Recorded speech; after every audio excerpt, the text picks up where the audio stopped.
Selamat malam, Shalom Bapak Ibu Saudara sekalian. Malam ini kita melanjutkan Kitab Maleakhi sesi kelima, yaitu kesimpulan terakhir, Saudara.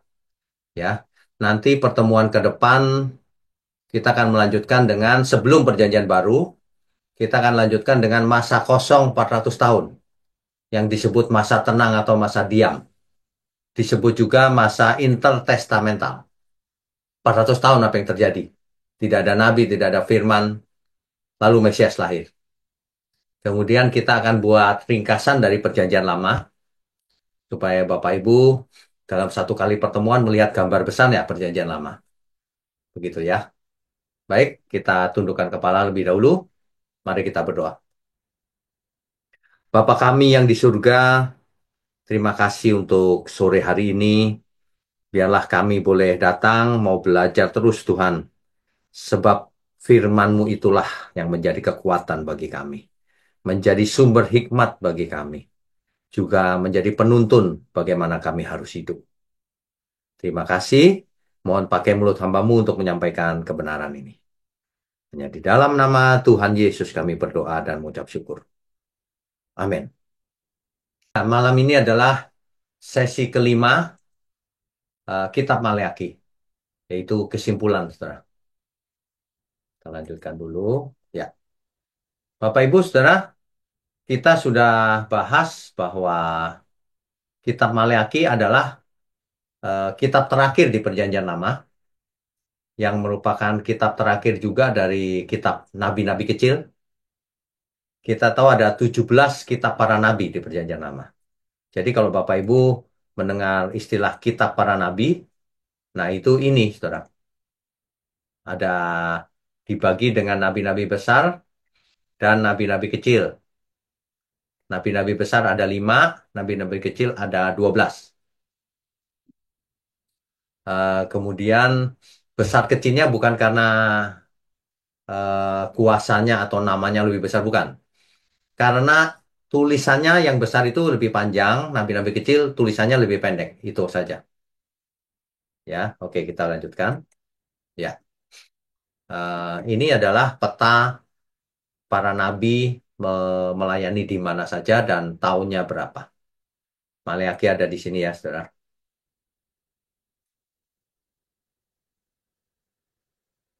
Di Maleakhi melayani Yehuda di daerah Yehuda. Ya, oke, kita lanjutkan dulu. Ya, Bapak Ibu, saudara, kita tahu bahwa Kores, Raja Persia yang mengalahkan Babel, itu mengizinkan orang Yehuda di pembuangan di Babel untuk kembali ke Yerusalem, untuk membangun kembali Bait Allah. Itu 538. Ya, ini hanya ulangan dari sesi-sesi yang lalu. Kemudian Bait Allah dimulai, sempat terhenti, lalu Hagai dan Zakaria menjadi nabi, pembangunan dilanjutkan, pembangunan Bait Allah selesai 516. Ini adalah Bait Allah yang kedua. Ya, yang pertama kan dihancurkan oleh Babel. Kemudian Esra dan Nehemia ke Yerusalem membangun lengkap dengan tembok-tembok Yerusalemnya. Nah, kemudian barulah Maleakhi menjadi nabi di 430 sebelum Masehi. Di situ Maleakhi bertugas. Ya, ya, ini saudara Maleakhi. Nah, setelah Maleakhi ada masa kosong 400 tahun tadi itu. Barulah Tuhan Yesus lahir yang memasuki zaman Perjanjian Baru. Ini kronologinya, saudara. Kemudian ada peristiwa salib dan kebangkitan tentunya. Kebangkitan ya. Dan parousia. Parousia ini adalah kedatangan Tuhan Yesus yang kedua kali. Istilah teknisnya parousia, saudara. Jadi petanya harus tahu kalau belajar Alkitab itu. Jangan sampai kronologinya tertukar-tukar. Sebab ada orang yang ngeyel sama saya. Begini Pak ceritanya, padahal itu ketukar-tukar zamannya. Ya, jangan ya saudara. Oke, kita teruskan. Ya, Maleakhi Ditulis oleh Maleakhi sekitar tahun 430 ya. Itu Maleakhi 1 ayat 1. Ditulis untuk apa? Ditujukan ke orang-orang Yehuda yang ada di Yerusalem yang sudah 100 tahun sejak kembali dari Babel. Jadi ketika itu bait Allah sudah berdiri, bait Allah kedua. Nah, Maleakhi, Hagai, dan Zakaria serta Nehemia itu adalah nabi-nabi yang melayani setelah kembali dari pembuangan. Ya, nah, saudara harus ingat ya kalau kita sebut Yehuda itu artinya kerajaan selatan.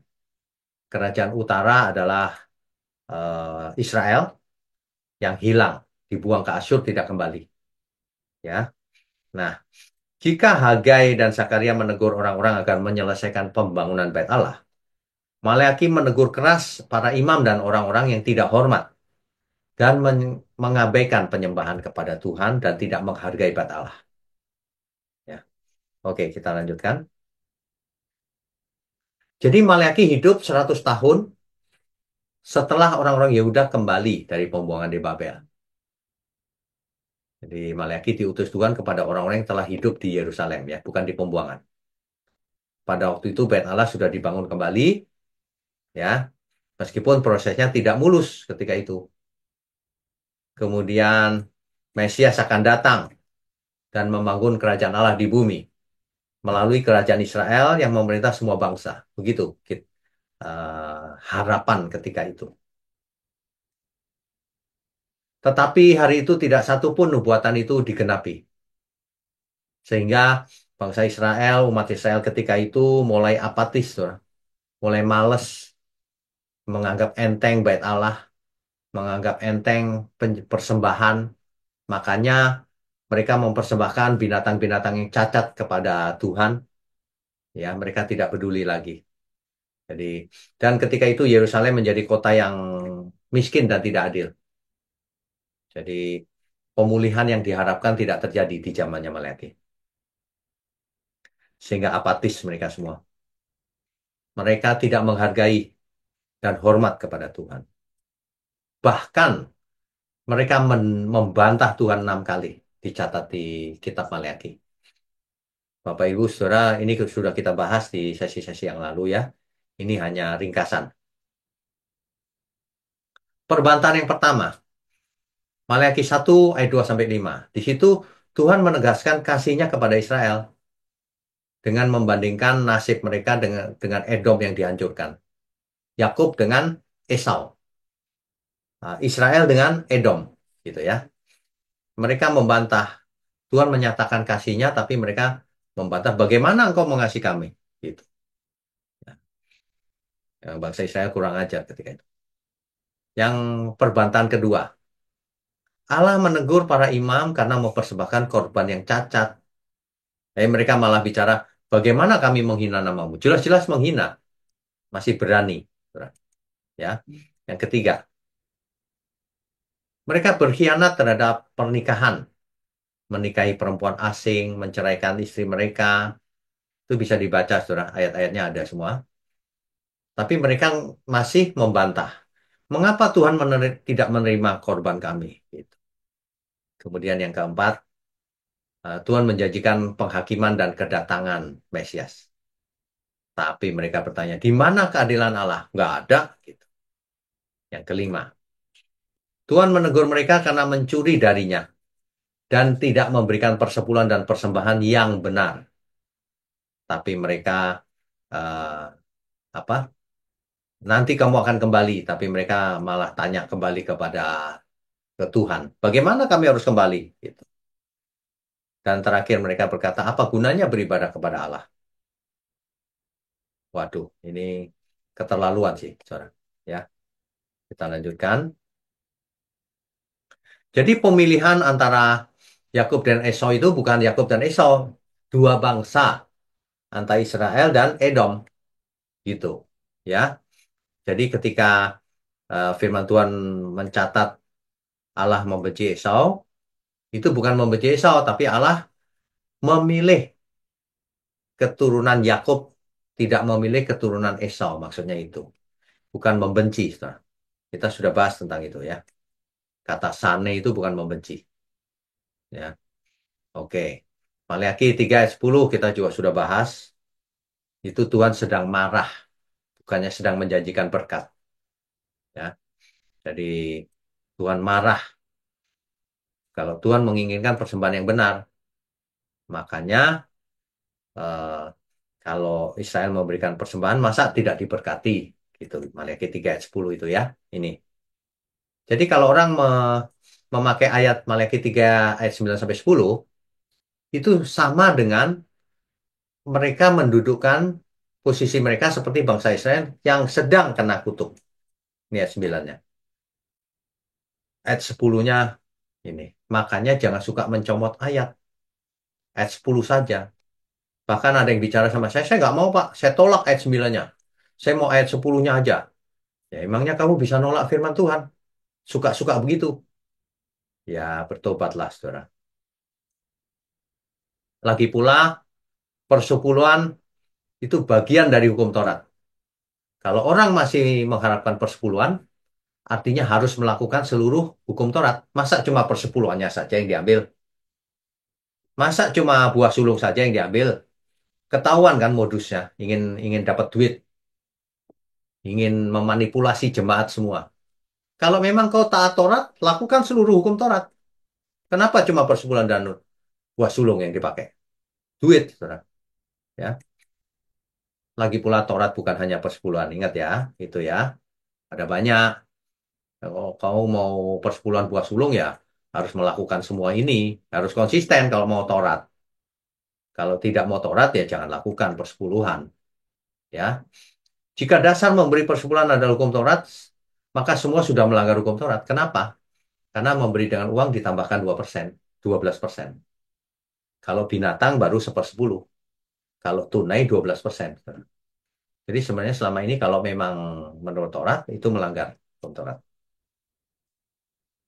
Jika dasarnya mencontoh Abraham, kan ada orang tertentu yang ketika saya tunjukkan ayat Taurat sudah dibatalkan, bingung mereka. Lalu mereka mencontoh Abraham memberi persepuluhan, nggak cocok juga. Kenapa? Karena 90% dari rampasan perangnya tidak diambil Abraham, dikembalikan ke Raja Sodom. Ayo bagaimana aplikasinya hari ini? Kamu kerja 10% kasih gereja, 90%-nya kembaliin ke yang gaji kau. Nggak cocok kan semuanya. Ya, makanya jangan aneh-aneh, saudara. Lagi pula Taurat sudah digenapi. Jadi Efesus 2 ayat 15 ini, sebab dengan matinya sebagai manusia, ia telah membatalkan hukum Taurat dengan segala perintah dan ketentuannya. Ya, lagi pula keimaman Lewi sudah selesai, saudara. Jangan merasa kau imam Lewi hari ini. Kau bukan imam Lewi. Kita semua adalah imamat-imamat yang rajani, bukan imam Lewi. Ya, imam besar kita cuma satu, yaitu Tuhan Yesus. Sebagai imam, kita semua kan imamat yang rajani. Maka harus hidup kudus. Percuma orang kasih persembahan persepuluhan buah sulung kalau perlu semua gajinya dikasih. Percuma kalau tidak hidup kudus. Ya. Nah, yang benar adalah mempersembahkan seluruh hidup kita, bukan hanya 10%. Itu ya, saudara ya. Ya, ini dicatat baik-baik nih, Galatia 5 ayat 4. Ada orang yang ngotot sama saya tetap Taurat. Oh ya, oke. Baca ayat ini. Kamu lepas dari Kristus jikalau kamu mengharapkan kebenaran oleh hukum Taurat. Kamu hidup di luar kasih karunia. Gitu ya. Makanya jangan hidup menurut Taurat. Makanya Alkitab berkata bukan orang yang melakukan Taurat yang selamat. Nah, gitu ya. Oke. Kemudian tentang penggenapan kedatangan Elia akan datang lagi. Kita sudah bahas ya bahwa yang dimaksud Elia itu adalah Yohanes Pembaptis. Itu sudah terjadi 2000 tahun yang lalu. Artinya kedatangan Tuhan Yesus sudah semakin dekat. Oleh karena itu berjaga-jagalah, saudara. Kita semua, ya. Nah, kesimpulannya sekarang. Kesimpulan daripada kitab Maleakhi. Yang pertama, Maleakhi adalah nabi terakhir Perjanjian Lama, ya. Juga nabi terakhir dari para nabi, nabi kecil. Ya.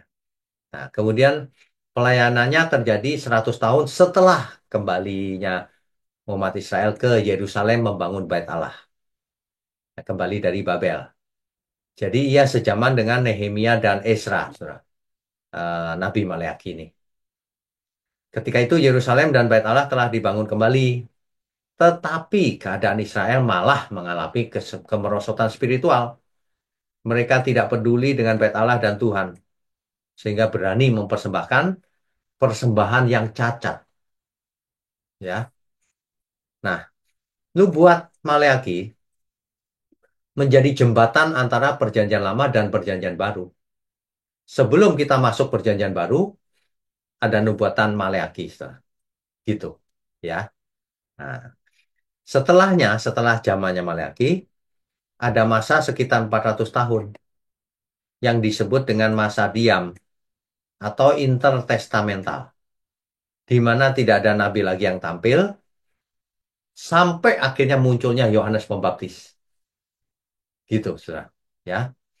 Jadi inilah yang akan kita bahas di sesi-sesi beberapa sesi mendatang, bahwa ada masa 400 tahun, kemudian baru perjanjian baru. Tapi sebelum ke perjanjian baru, kita akan membuat ringkasan daripada perjanjian lama juga. Ringkasannya seperti apa perjanjian lama. Kemudian ada lagi satu topik lagi, Mesias di perjanjian lama ini ada bayangannya, saudara, di sepanjang perjanjian lama. Nanti kita akan bahas khusus tentang itu, barulah masuk ke perjanjian baru. Rabu depan kita libur satu kali ya, saudara. Jadi supaya nanti masuk perjanjian baru setelah Lebaran mungkin. Jadi eh, Bapak Ibu ikuti terus. Untuk yang baru join, silahkan mengejar dari kitab Kejadian supaya nanti masuk ke perjanjian baru itu sudah nyambung semuanya. Ya, semua jadi dasar. Sebab Alkitab itu berkesinambungan, progresif, dan utuh. Ayat-ayatnya satu sama lain saling melengkapi dan saling menguatkan dan saling menjelaskan. Gitu ya. Oke, kita lanjutkan. Ya, jadi akhir dari kitab Maleakhi itu diakhiri dengan dunia yang sedang menantikan datangnya Mesias, yang akan digenapi 400 tahun kemudian. Itu akhir dari kitab Maleakhi. Begitu ya, saudara ya. Tidak terasa perjanjian lama sudah selesai, saudara, sebenarnya. Dan ini sejak bulan apa ya? Juni 2020 kalau nggak salah. Jadi hampir 5 tahun. Segera kita masuk ke perjanjian baru setelah ini. Nah, kalau kita lihat bagaimana kita sudah belajar panjang lebar ya, saudara ya. Kalau boleh saya sarankan, semua yang belum mengikuti dari kitab Kejadian, harus mengikuti dari kitab Kejadian. Dan belajar itu tidak boleh buru-buru. Nikmati saja dasarnya kitab Kejadian. Ya, kita akan melihat gambar besarnya nanti. Jadi jangan sampai kita membaca Alkitab seperti zaman dulu. Satu selesai, ulang lagi, ngerti nggak ngerti, pokoknya baca terus gitu. Ajarannya dulu begitu kan? Percuma, saudara. Lebih baik pelan-pelan, tapi mengerti dengan benar. Sebab ada banyak orang merasa mengerti, tapi salah semuanya interpretasinya. Tafsirnya salah. Makanya timbul pengajaran yang aneh-aneh. Tapi disuruh belajar, tidak mau. Hari ini, hari ini perjanjian lama kita sudah selesaikan. Kalau orang tidak mau belajar, ya jangan salahkan siapa-siapa. Kan orang alasannya dulu, saya tidak sekolah Alkitab, tidak sekolah teologi. Ya baiklah, kita buatkan online Bible study yang gratis, bisa dipakai kapan saja. Dijelaskan dengan hmm, dijelaskan dengan slide gambar yang jelas. Dijelaskan dengan metode yang berbeda dengan pengajaran biasa. Setiap ayat, setiap topik dijelaskan secara sistematika, teologi sistematika, langsung Alkitabiah, supaya tidak ada yang gantung pengertiannya supaya langsung lengkap. Jadi Bapak Ibu kalau ikut online Bible Study ini sejak awal, tidak terasa Bapak Ibu sudah belajar Biblika. Yang pertama Biblika, kitab per kitab. Yang kedua Bapak Ibu sudah belajar teologi sistematika di Perjanjian Lama. Itu maksudnya satu topik dibahas seluruh kitab. Ya, tidak terasa ya, Bapak Ibu sudah belajar hermeneutika. Bagaimana membaca Alkitab supaya mengerti sesuai konteks. Itu ilmu tafsir namanya. Ya, hermeneutik.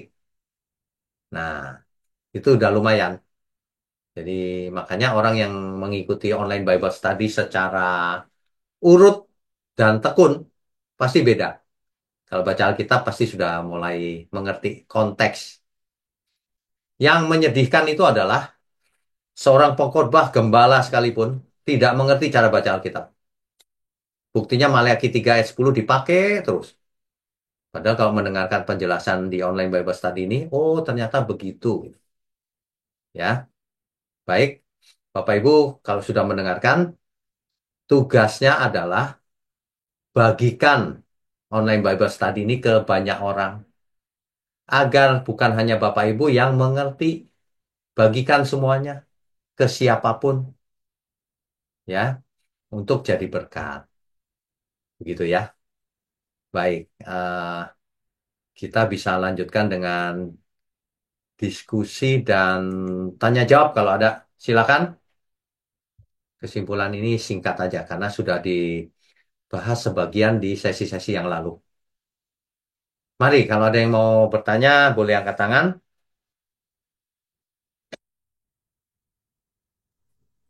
Yang pertama, Ibu Mariana, Ya, silakan saya Bu. deh, Pak.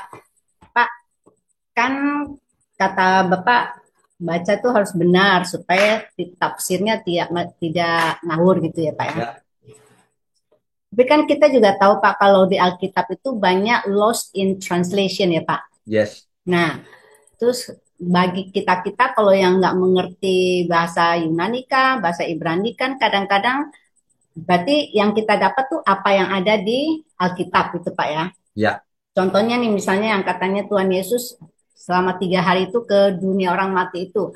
Kan ya, dulu tuh saya tidak tidak paham bahwa saya pikir itu dia menginjili orang mati. Padahal dia declare ya Pak ya, dia declare yes, bahwa dia itu sudah menaklukkan ya, menaklukkan maut gitu ya Pak ya. ya, betul. Nah, terus kalau misalnya nih soal tafsir juga nih Pak. Ya, Sejauh tafsir kan berarti itu dari bisa bisa dari orang itu sendiri, bisa juga bisa nggak Pak kalau itu tuh tuntunan Roh Kudus, oke, hikmat maksudnya.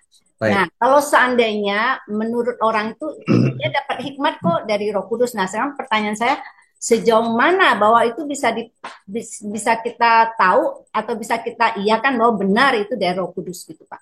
Oke, ini jawabannya mudah sekali. Nah, Alkitab adalah hasil inspirasi dari Roh Kudus hmm, yang ditulis oleh orang-orang yang dipercaya Tuhan untuk menuliskannya. Tokoh-tokoh Perjanjian Lama dan Perjanjian Baru. hmm, Artinya Roh Kudus yang menginspirasikan.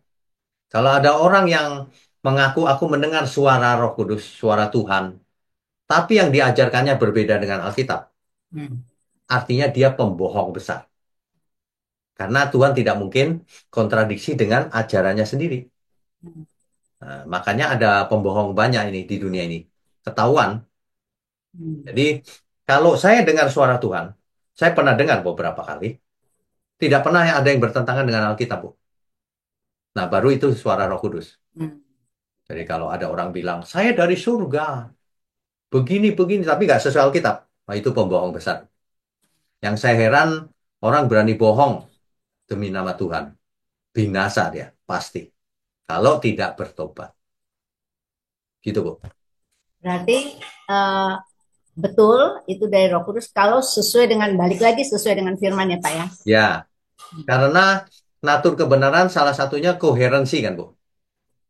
Koherensi itu koheren, jadi selaras. Tidak ada kebenaran yang bertentangan satu sama lain, nggak ada. Koheren. Jadi kalau orang mengaku mendengar suara Tuhan tapi tidak sesuai Alkitab, bahkan bertentangan, dia pasti bohong. Bohongnya ada dua nih. Dia nggak dengar suara, dia bohong aja gitu. Atau dia memang dengar suara yang dia pikir Roh Kudus, padahal itu roh setan sebenarnya. Karena dibisikin sesuatu yang tidak sesuai Alkitab, gitu Bu. Ya, ya, oke Pak. Ya, Pak, boleh nggak saya ambil kesimpulan satu lagi? boleh. Bahwa kalau itu betul dari Roh Kudus, itu pasti membangun. Ya, pasti membangun iman yang benar. Ya, Ya, seperti yang saya sharing yang ke Pak Wik itu loh, yang saya cerita itu Pak ya. Itu ya, berarti karena dia Tuhan kasih eh, ayat di Alkitab, oh ya itu gitu ya Pak. Ya, ya, ya, ya. itu aja Pak. Itu Oke. saja. Oke. Ya, makasih ya Pak. Berkati. Tuhan berkati juga. Berikutnya Pak Epenius, silakan Pak. Halo, Mbak Rosen. Selamat malam dan kita semua. Shalom, selamat malam. Pertanyaan saya, nabi-nabi kecil ini juga termasuk umat pilihan orang Israel kan, Mbak Rosen? Tolong Bagaimana? jelaskan. Pertanyaannya apa? Pertanyaan saya, nabi-nabi kecil ini termasuk umat pilihan orang Israel kan? Oh iya, jelas, Atau bukan? Ya, jelas. Eh, apa lagi pertanyaannya? itu saya termasuk ini Maliaki ini lagi itu yang Ya, ya, eh, umat pilihan yang. ya, ya. Jadi Maleaki adalah nabi yang dipilih oleh Tuhan. Sedangkan Ya, umat Yehuda tentu saja umat pilihan di zaman Perjanjian Lama itu. Betul. ya Ya, Pak Rosen. oke. Itu saja. Tuhan berkati. Ya, Berkati, Tuhan berkati. sama-sama. Pak Pak Mulyono, silakan Pak.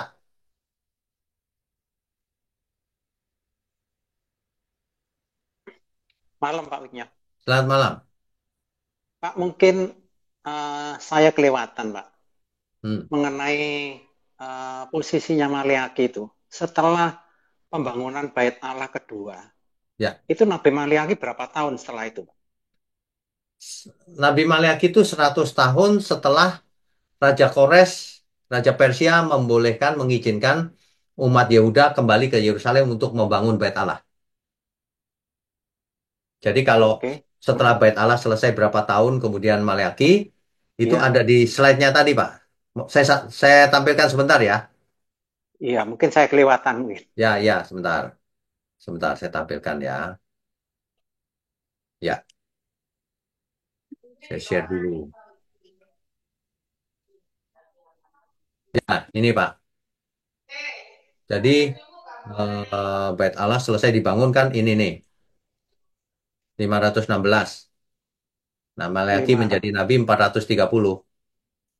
Berapa tahun tuh? 16 tambah 70, 86 tahun kemudian. 86. Sebelumnya itu kan Ezra sama Nehemia itu ya Pak ya, yang Ya, membangun betul. Bait Allah. Ya, ini Ezra dan Nehemia setelah Bait Allah selesai dibangun, tapi temboknya belum selesai. Nah, Mm-mm. Ezra Nehemia menyelesaikannya di zamannya itu. Ya, kalau Berarti dari Maliaki kan, kembalinya Yehuda, ya. ini sekitar 400, sekitar ya. Oh, oke. Jadi Bait Allah kedua sudah selesai waktu Maliaki nih Pak ya. Sudah selesainya kan di sini, Ya. Maleaki di sini. Wow. Itu cuma Nabi Maliaki aja, Pak. Kalau Sakaria itu sebelumnya Zakaria malahan ya. ini Zakaria nih. Malah sebelumnya, iya. Ini Zakaria. Jadi memang Nabi terakhir ya, Pak, itu, Pak ya. Iya, betul. Oh, iya, iya. Ya. Ya, oke, Pak. Oh, Itu itu aja. saja. Nah, itu aja. Oh, Makasih, Pak. ya, Tuhan. Makasih.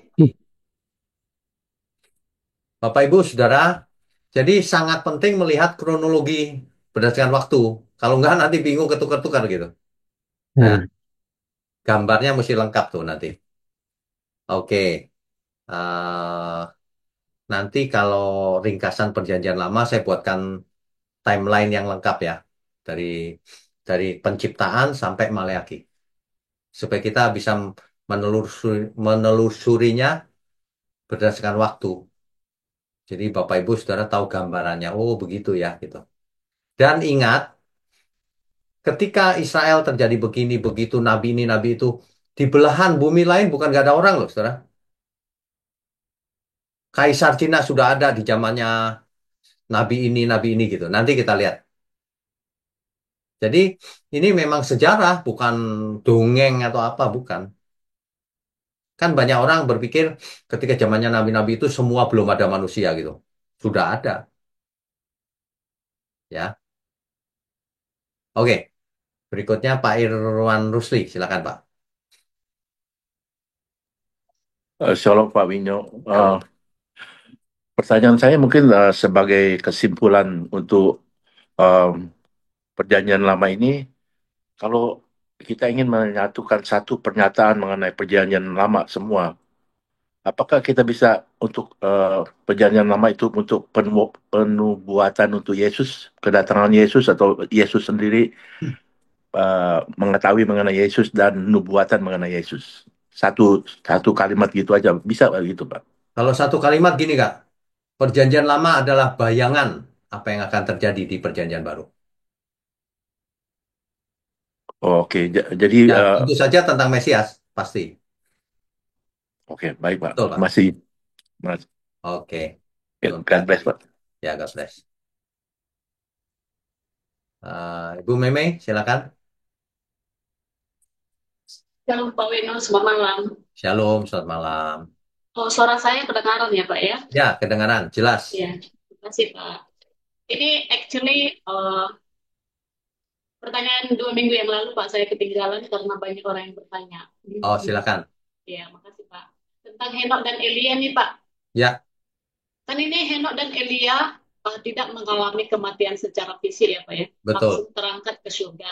betul. Tapi pertanyaan saya ya Pak ya, tapi kenapa sih Pak Yesus harus mati? Maksud saya fisik dia, dan setelah 3 hari diangkat ke surga. Oke, baik. Kenapa Yesus harus mati? Kenapa darah harus dicurahkan? Sebab dinubuatkan Mesias akan mati. Sebab penebusan dosa hanya bisa melalui pencurahan darah, darah anak domba. Itulah sebabnya Yohanes Pembaptis menunjuk kepada Tuhan Yesus, inilah anak domba Allah. Ya, mestinya yang harus mati kita semua, tapi digantikan oleh Tuhan Yesus supaya kita tidak mati, supaya kita tidak binasa. Ia tidak salah, tapi ia dipakukan karena pelanggaran kita. Jadi kenapa Yesus harus mati? Memang harus begitu, dinubuatkan dan memang penebusan lewat kematian. Kalau tidak, kita yang mati. Gitu. Ya Pak, mengerti. Pas dalam 3 hari itu apa sih Pak Tuhan Yesus lakukan di bumi ini ya Pak ya? Oke, ketika mati maksudnya. Ya. Ketika mati, ia sudah tidak melakukan apa-apa di bumi. Rohnya yang ke dunia orang mati. Nah itu, kalau badannya kan tidur di gua, ya kan? Ya. Nah, tapi rohnya melakukan banyak hal. Rohnya turun ke dunia orang mati, ke Hades, memproklamirkan kemenangannya, mengabarkan kabar baik. Nah, ini yang suka diterjemahkan Injil jadi orang bingung. Mengabarkan kabar baik di sana bahwa ia telah menang. Sehingga orang-orang saleh perjanjian lama, orang kudus seperti Abraham, Ishak, Yakub, dan lain-lain yang tertawan di sana dibebaskan, dibawa ke atas. Nah, atas itu menunjukkan Firdaus. Ini masih roh ya, dunia roh. Itu 3 hari di sana, itu yang dilakukan. Ya Pak, jelas. Jelas So, ya? apakah kita juga disamakan Pak dengan Tuhan Yesus? Maksud saya ketika kita nanti mati, kita juga dibangkitkan setelah 3 hari ya Pak ya? Tidak. Kita beda. Kita kalau setahun lagi mati misalnya ya, Mm-mm. tubuh kita ke kuburan, tidak bangkit lagi. Tapi roh kita menuju ke Firdaus, Firdaus, ya. tempat yang nyaman bersama Tuhan. Roh ya, belum bangkit. Mm-mm. Nanti ketika Tuhan Yesus datang kembali, roh kita diberi tubuh kemuliaan. Dibangkitkan lagi, bangkit, punya tubuh lagi. Tapi untuk menjemput Tuhan Yesus di awan-awan dan bersamanya ke surga. Jadi fisik surga itu. Begitu. Ya Pak. Jelas ya? Jelas sih Pak. Tapi kok sekarang kok banyak sih para pendeta masih tidak menjelaskan seperti ini ya Pak ya? Oh, eh saya tidak tahu kenapanya. Mungkin mereka lebih tertarik membahas persepuluhan kali. Mungkin ya Pak ya. Iya. Iya. Tapi ini Nah, jelas lah Pak. Makasih membuka mata pencarian kita. Kita mengerti lah Pak. iya, iya. Makanya kita tidak perlu takut dengan setan, roh jahat dan sebagainya. Kita tahu kemana kita mati. Itu ya. Lagi pula ketika kita masih hidup ada Roh Kudus bersama kita. Roh Allah yang Maha Tinggi loh. Sehingga sihir, guna-guna dan sebagainya, black magic dan sebagainya tidak mempan sama kita. Amin ya. Ya Pak. Oke. Amin Pak. Makasih ya Ya. Pak penjelasannya. Oke, Tuhan Yesus Tuhan berkati. memberkati. Shalom. Shalom. Pak Wirawan, silakan Pak. Halo Mbak, Shalom. Eh, pertanyaan yang gampang ini mestinya Mbak. Setelah Maleakhi sampai Tuhan Yesus lahir, itu kan ada 400 tahun kosong gitu Pak ya. Sekitar ya. Iya, beda ya sama ke zaman setelah Tuhan Yesus lahir, Roh Kudus kan dikirim pada kita masing-masing, jadi kita bisa langsung berdoa pada Allah Bapa melalui Tuhan Yesus. Kalau pada saat itu kan mereka harus melalui perantara nabi-nabi atau siapapun itu juga, Mbak. Kalau mau umat Israel mau cari Allah. Enggak, Nah, enggak, kalau enggak. 400, Enggak, enggak. enggak ya? Enggak, enggak. Oh, enggak ya? Para nabi langsung bicara dengan Allah. Apa Umat bisnis? langsung bisa berdoa kepada Allah langsung. Yang yang melalui Oh, imam itu kalau ke bait Allah. oh Tapi kalau ke bait Allah. ya kalau berdoa kan bisa langsung juga. Bukan berdoa kepada imam, bukan. Berdoa langsung kepada Elohimnya Abraham, Ishak, Yakub. Kan? Oh, oke, oke. Ingat Lalu, nggak Shema Israel? Ingat nggak Shema Israel? siapa Israel? Iya. Dengarlah hai Israel, Tuhan Tuhan itu Allah kita, Tuhan itu Esa. Itu kan jadi doa. Betul. Adonai Elohim. Langsung itu, Pak. Ya, Ya, ya, ya, langsung. ya. Mm-mm. Oke, Wah, terus? kalau gitu sudah jawab, Mbak. Oh, sudah, ya Nggak udah. cuman saya kan, saya cuma kepikiran 400 tahun itu kalau mereka tidak mendengar sama sekali suara Tuhan, terus mereka kayak teriak-teriak Sema Oh, Israel gitu, apa enggak mereka enggak ada sesuatu yang hilang gitu, Pak? Itu aja sih, Pak. 400 tahun itu bukan berarti tidak ada Tuhan atau bagaimana, bukan. Catatan di Alkitab ada gap 400 tahun gitu loh maksudnya. Tapi Oh, tentu I saja see. Tuhan berkarya terus lewat hidup di zaman itu. Nggak mungkin Tuhan tidak berkarya kan. Makanya Oh, oke, oke, oke. selama 400 tahun itu terjadi peristiwa-peristiwa dalam sejarah ada. Nanti kita ceritakan. Pasti Tuhan berkarya. Hmm, Cuman ya, tidak ada benar. tulisannya kitab-kitab itu sudah gitu loh. Oh, cuma nggak ada catat itu aja, Pak ya. Ya, Oh, oke, oke. Oke, ya. paham, Pak, paham, paham. Oke. Terima kasih, Pak. Ya, Tuhan Memberkati. berkati. Bu Farida, silakan. Ya Pak, Shalom Pak. Shalom. Ya, jelas Pak. Jelas ya? Ya, Ya, mau ya. tanya apa? Pak, ini saya mau tanya sesi yang sebelumnya nih Pak, Hmm, tentang Salomo yang membangun bait Allah. ya, Nah, itu disebutkan di sesi itu bahwa Salomo tuh tahu Pak atau sadar bahwa Tuhan tuh tidak bisa dikungkung dalam satu gedung atau bangunan gitu ya Pak. betul. Nah, pertanyaan saya, tapi kenapa Salomo tuh kok tetap membangun ya Pak ya bait Allah? Karena itu perintah Tuhan. Oh Tuhan yang memerintahkan ya Ya, Pak. kan Daud yang mau membangun bait Allah kan, tapi Tuhan larang. Nanti anakmu yang bangun. Kan gitu. Ya, Oh, Salomo nurut. Salomo tahu, nggak mungkin dong Allah dikurung dengan bangunan kan nggak mungkin. mm-mm. Tapi karena itu perintah untuk menghormati sebagai lambang kehadiran Tuhan, ya dibangun. Nah pada eh, ke sininya ya Pak, terus akhirnya bangsa Israel kan kesannya mendewakan bait Allahnya gitu loh Pak. Iya, Bukan bukan melihat Tuhan tapi melihat bangunannya gitu loh Pak. hmm, Mereka bukan melihat bangunannya tanpa melihat Tuhan. Mereka begitu menjunjung bait Allah karena bait Allah ini adalah lambang kehadiran Tuhan di bumi. Hmm. Lambang perkenanan Tuhan atas umatnya di Israel. Gitu. Oh, Makanya iya, iya. mereka bangga kan. Tapi ya ada melesetnya. Akhirnya mereka bangga bahwa orang lain bukan umat pilihan. Mereka umat pilihan. Yang lain kafir gitu. Nah itu salah. Itulah yang akan diluruskan oleh Tuhan Yesus. Oke. Gitu. Iya, iya, Pak. Ya. Iya, jadi itu perintah Tuhan ya, Pak, memang ya. Ya. Ya, oke. Ya, Ya. makasih, Pak. Oke. Tuhan berkati, Pak. Memberkati. Terak. Oh masih ada beberapa. Pak Kris silakan.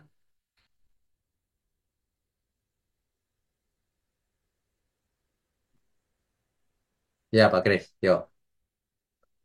Ya, izin off cam ya, Pak. Oke nggak apa-apa. Silakan.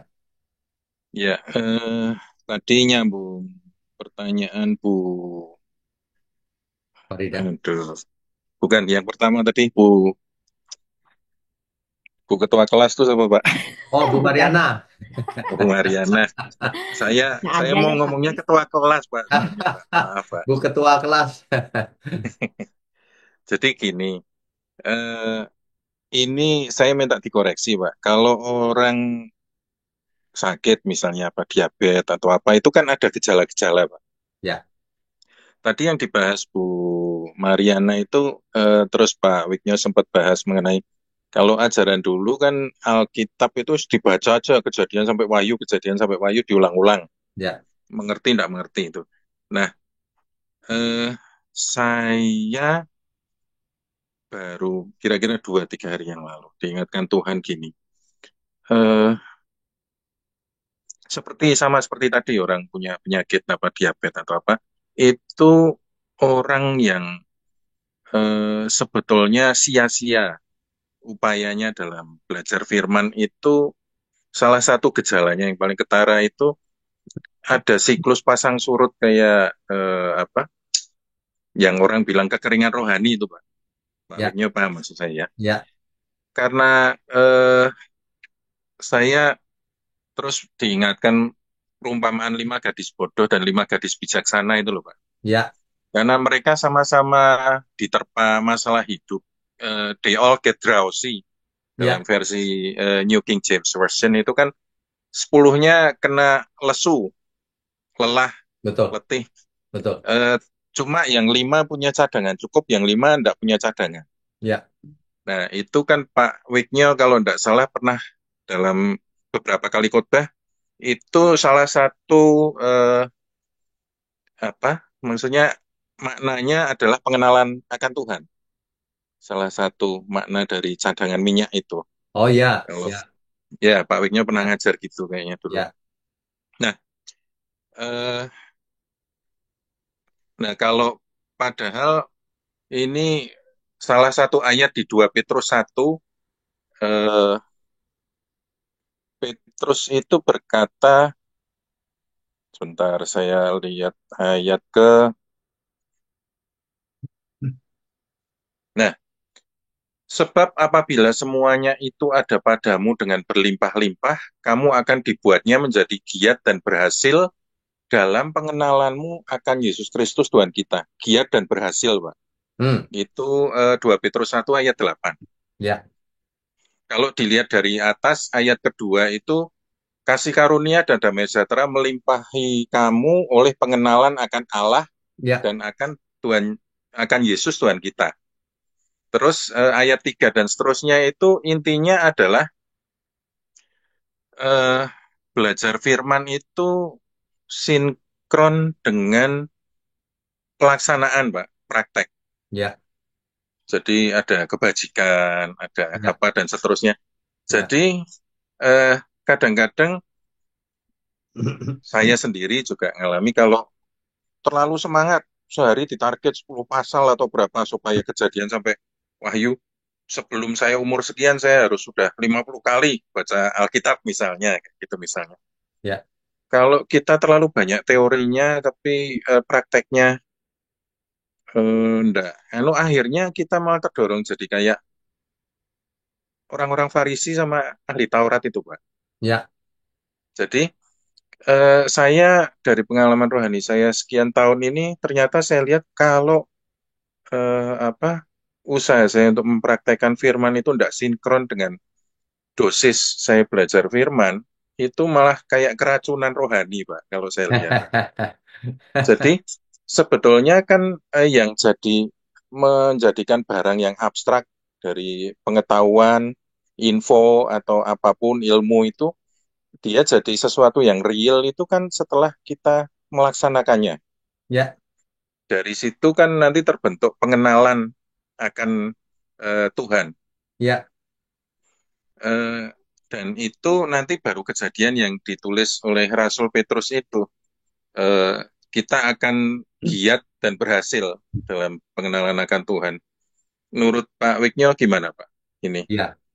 Jadi gini, kalau orang belajar teori terus gitu ya, terus pinter teori terus, tapi nggak dilakukan, tapi suatu hari dia akan jadi jenuh.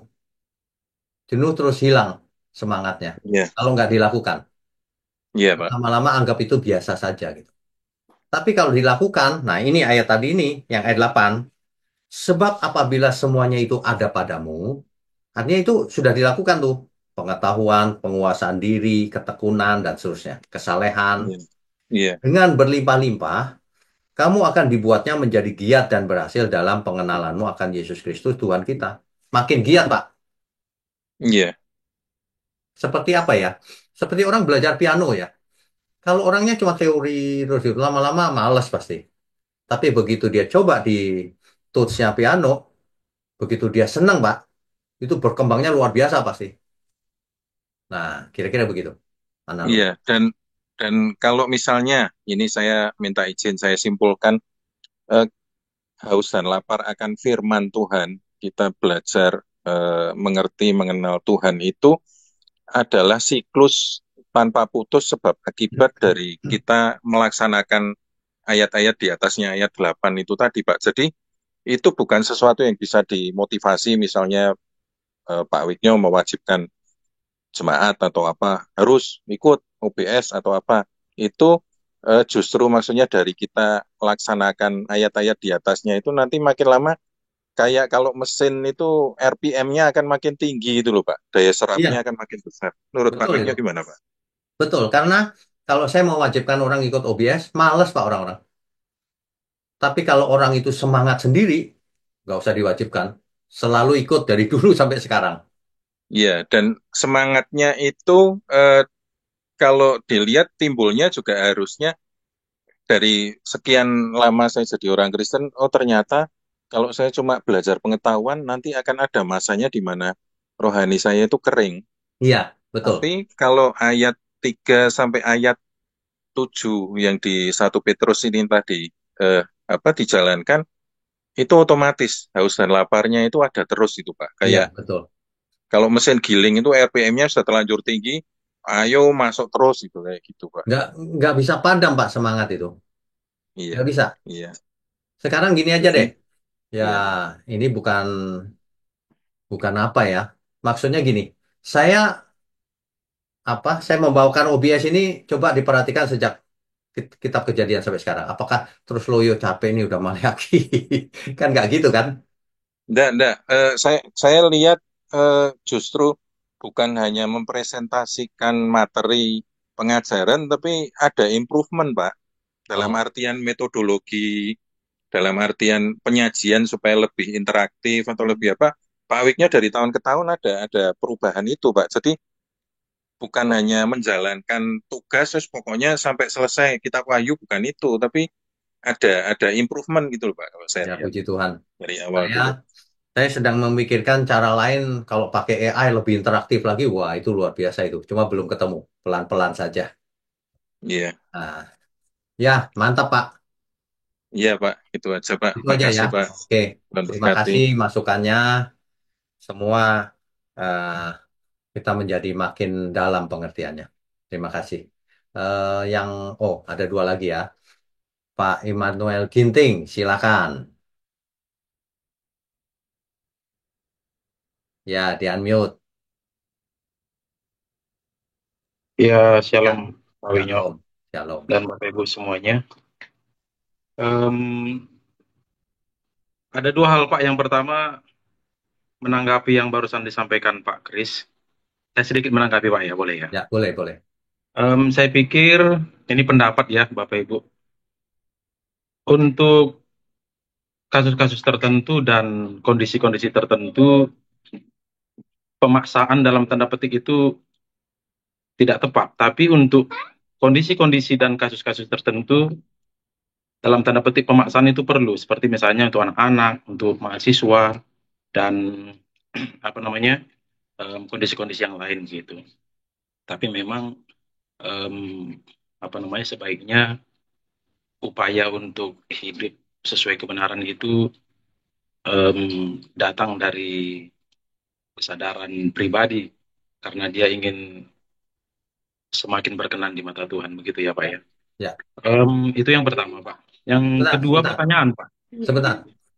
Sebenarnya awalnya itu bisa pemaksaan, bisa apa saja. Tapi setelah dia terjun melakukan, dia arusnya jadi kencang. Harusnya begitu sih. Betul. Benar-benar, anak-anak harus diarahkan, dipaksa, tanda kutip. Iya. Ya, silakan. Yang kedua pertanyaan Pak. Tadi yang pertanyaan Bu Meme kalau nggak salah. Jadi ini pertanyaan cabang lah gitu, terusan dari pertanyaan itu. Kan Pak Winyo menjawab 3 hari kematian Tuhan Yesus, rohnya ke dunia orang mati, mengabarkan salah satunya tadi yang saya tangkap itu Bapak sampaikan mengabarkan kemenangannya. Ya. Pertanyaan saya Pak, kemenangan seperti apa yang dimaksudkan di sini? Karena kalau saat itu kan Tuhan Yesus belum bangkit gitu Pak, belum secara apa namanya faktual mengalahkan maut gitu. Ya. Pertanyaannya itu aja Pak, kemenangan Oke, baik. seperti apa yang dimasukkan di situ? Makasih Pak. Oke, baik.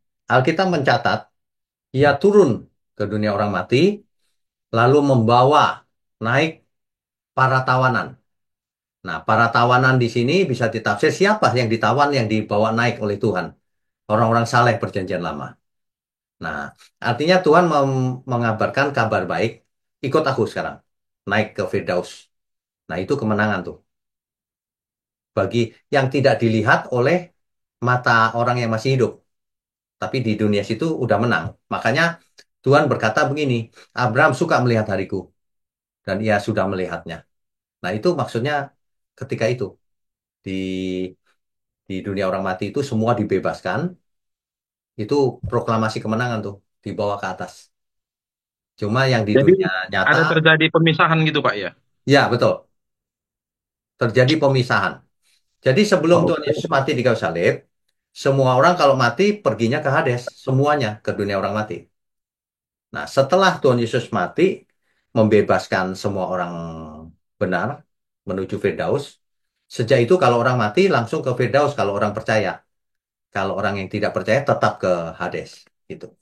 Ada pemisahan. Begitu. Baik Pak, makasih Pak. Oke, Tuhan berkati.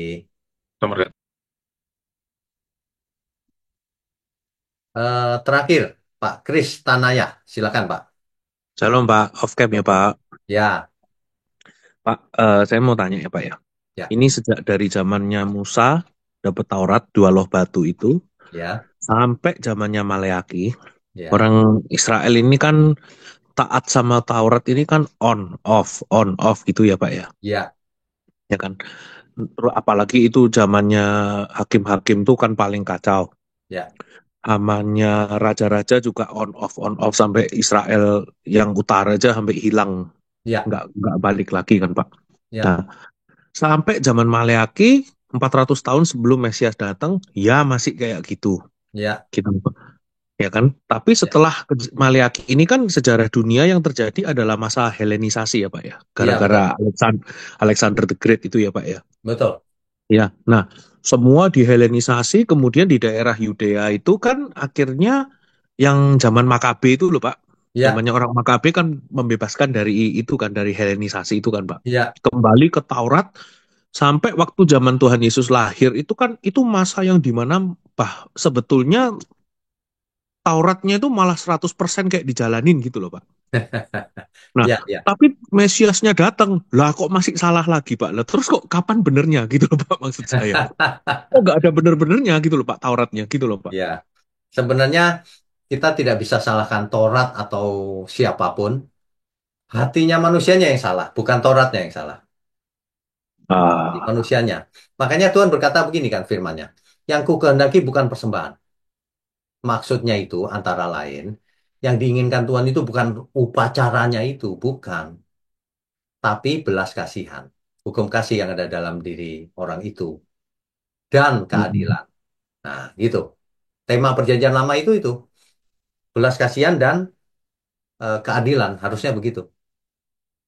ya iya iya. Jujur dan adil. Nah, itulah yang dikehendaki Tuhan. Bukan salah Tauratnya, bukan.